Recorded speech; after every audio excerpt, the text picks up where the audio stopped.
Hello, and a massive hello to everybody. Hope everybody's having a great day wherever you are, whatever you may be doing. This is 50 pips, rocking and rolling in a free world. Here we go. 21st of January, 2018. No trade calls, no recommendations, a response for loan stuff. So, what's happening? So, kind of a tricky open to call. Government shutdown. Is it going to reopen, etc.? We'll have to wait and see. We'll just try and look at some of the major markets, the main markets, and see what the charts are saying in terms of what to expect this week. Apart from continued, headline risk out of Washington, etc. The two key standout events are going to be the BOJ on Tuesday and the ECB on Thursday. So we'll have to see what comes out of that. So let's just do these. Let's keep it short and simple, as it's going to be tricky to call the open, and let's just go through the major markets. And let's just go down here in alphabetical order. So let's start with crude. We continue to think that crude is probably the most interesting chart on the board in terms of positioning, in terms of next move. The way we're looking at this hasn't changed. This is a huge level for crude, right? And you see with everybody basically positioned long up to their eyeballs or whatever you want to call it, we still think that the healthy move would be to see some kind of a downside.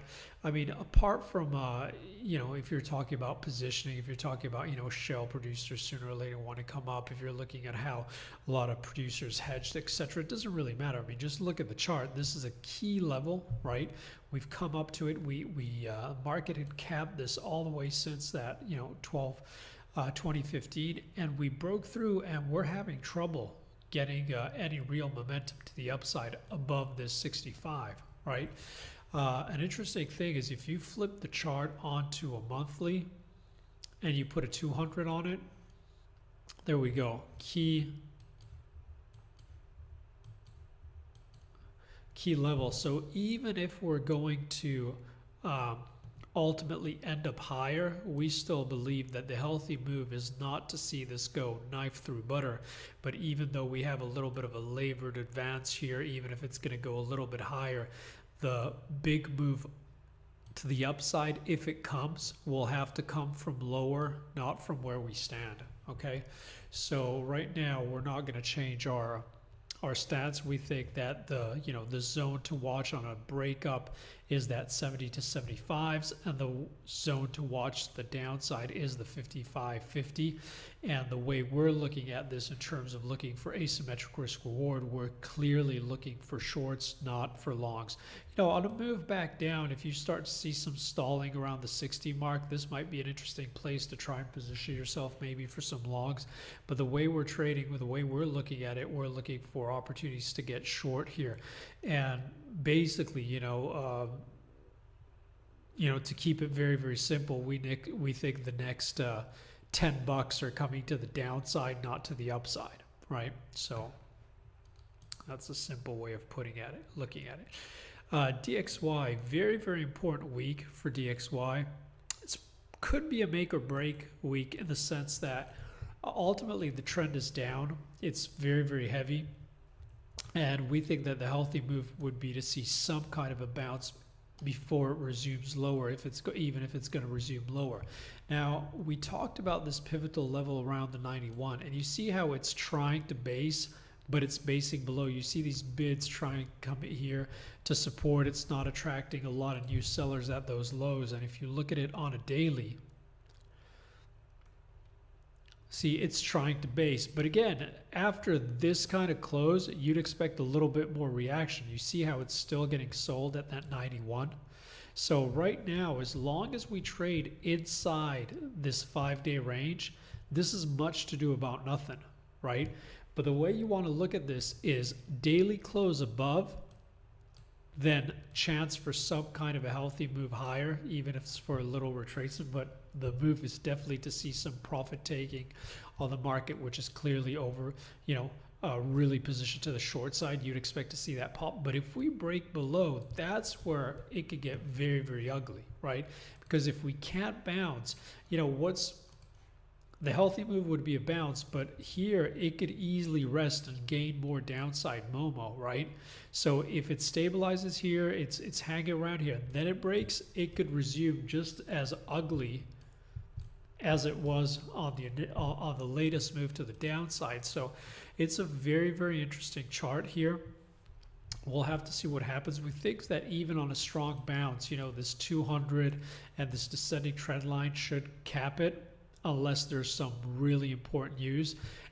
So base case is still bearish, but we'd expect the healthy move to be up and then continue lower. But the way this is trading, if it goes down, then we would not be surprised to see a very, very, very ugly move all the way down into those 87s. And again, I think the tell is understanding that as long as we're stuck in this previous chop zone here on the daily, it's don't get confused by velocity of move inside range, and it doesn't mean absolutely anything as long as we don't get day closes outside this range, okay?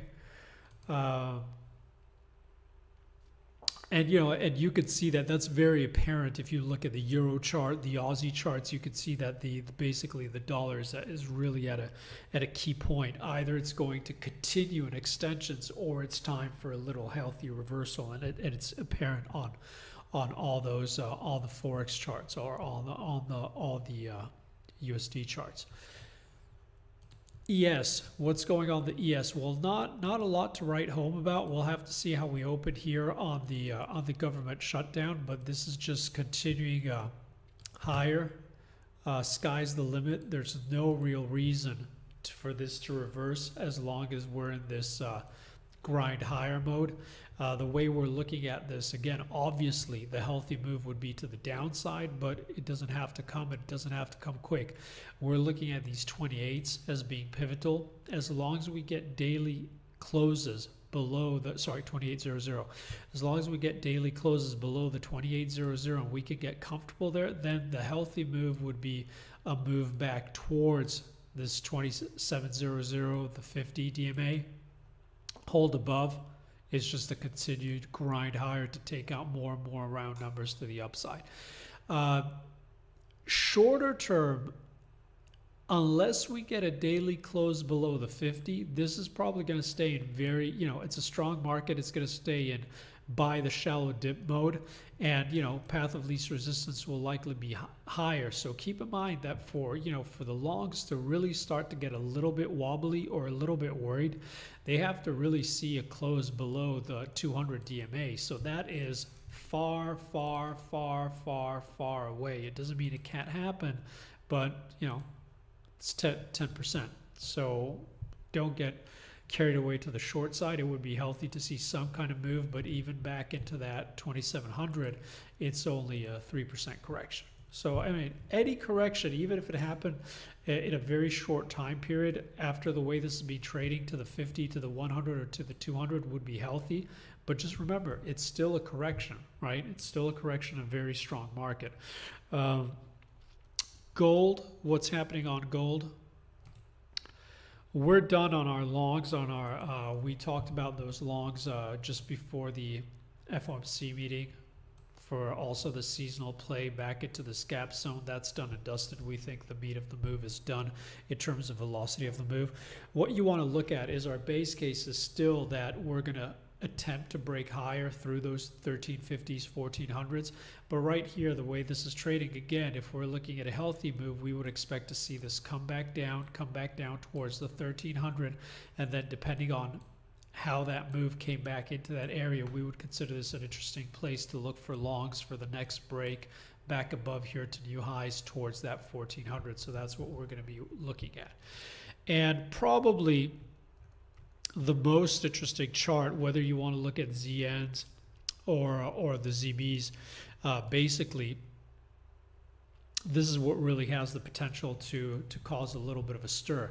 So what we said here, as far as we're concerned, you know, we've been bearish bonds for a long time, you know, since the 170s, calling those generational highs on the ZBs. But we've been stuck inside this, you know, remember we've been talking about this triangle inside the triangle. And what we said is This last break, decisive break as far as we're concerned, would open the move for a move back into 47, 48. Any bounce back into the breakdown zone was a sell for a continuation lower, right? So this has worked out quite nicely.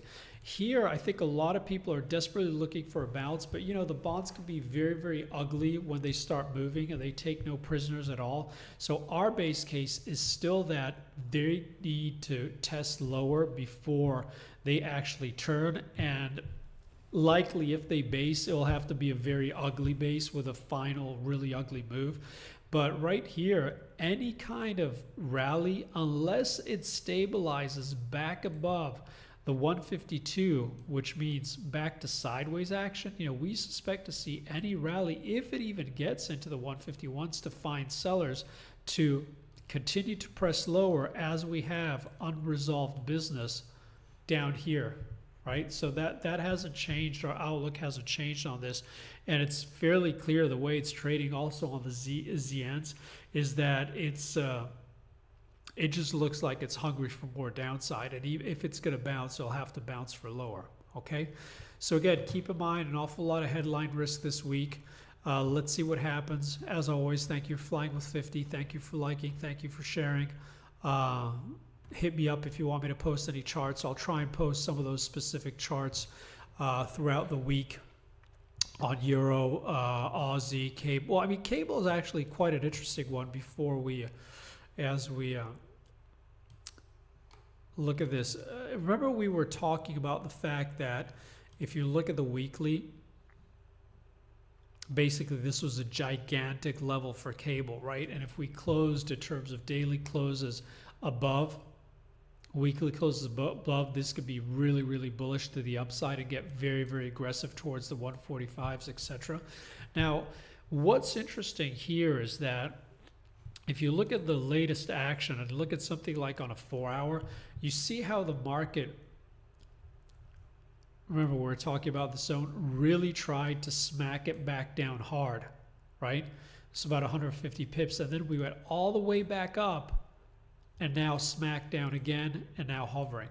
So our base case is still the same, but this is probably a very interesting chart, is that as long as we hold outside this zone, we're not going to change what we said, right? As long as we hold outside this zone, our base case is that we could easily make it all the way back up to 145, 150.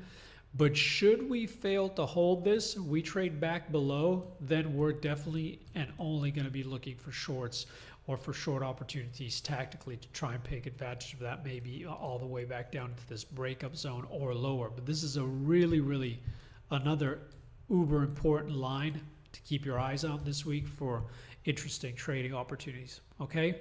Once again, thank you, everybody. Talk to you guys soon. Take care. Bye-bye.